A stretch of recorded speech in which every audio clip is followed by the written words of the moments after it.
প্রিয় শিক্ষার্থীরা, আজকে বিক্রয় ফেরত জাবেদার উপর একটি সৃজনশীল প্রশ্ন নিয়ে ব্যাখ্যা করছি। তো এখানে ওরা এই প্রশ্নটার মধ্যে ১ নং লেনদেন চেয়েছে। ১ নং লেনদেন দ্বারা একটি ক্রেডিট নোট তৈরি করো। ক্রেডিট নোট তৈরি করা হবে কখন? কোনো কারণে যদি কোনো ধারে ক্রয়কৃত পণ্য, ধারে বিক্রয়কৃত পণ্য ফেরত পাঠানো হয়, তার জন্য হচ্ছে ক্রেডিট নোট। তো ফেরত পাঠিয়েছে কার কাছে?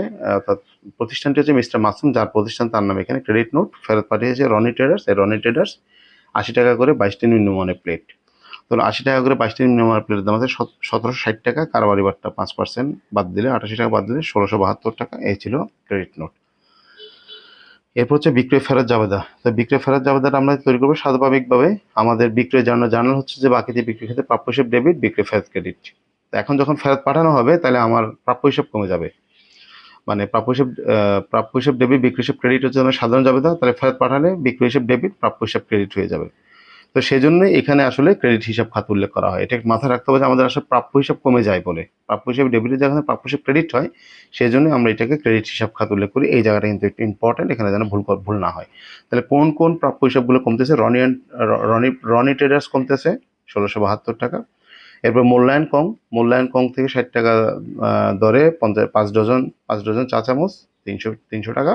এবং খান ব্রাদার্সের হচ্ছে ১২০ টাকা দরে ২ ডজন গ্লাস, সেটার আবার কারবারি বাট্টা ১০% বাদ দেওয়ার পরে আসছে যে ২১৬ টাকা। মানে এখানে ১২০ দুগুণ হচ্ছে ২৪০ থেকে আবার ১০% কারবারি বাট্টা বাদ দিলে ২১৬ টাকা, অর্থাৎ ২১৮৮ টাকা। এই হচ্ছে মোট বিক্রয় ফেরত। তারপরে তারা চেয়েছে সাধারণ খতিয়ান প্রস্তুত করার জন্য। তো সাধারণ খতিয়ান প্রস্তুত মানে হচ্ছে যে মোট, অর্থাৎ আমাদের যে মোট প্রাপ্য হিসাব সেটি দেখাবো। মাথায় খুব ভালো করে খেয়াল করতে হবে মোট প্রাপ্য হিসাব। তাহলে মোট প্রাপ্য হিসাব হচ্ছে যে কি আমাদের যে সাধারণ খতিয়ান, তাহলে বিক্রয় ফেরতের পরিবর্তে হবে প্রাপ্য হিসাব ২১৮৮ টাকা।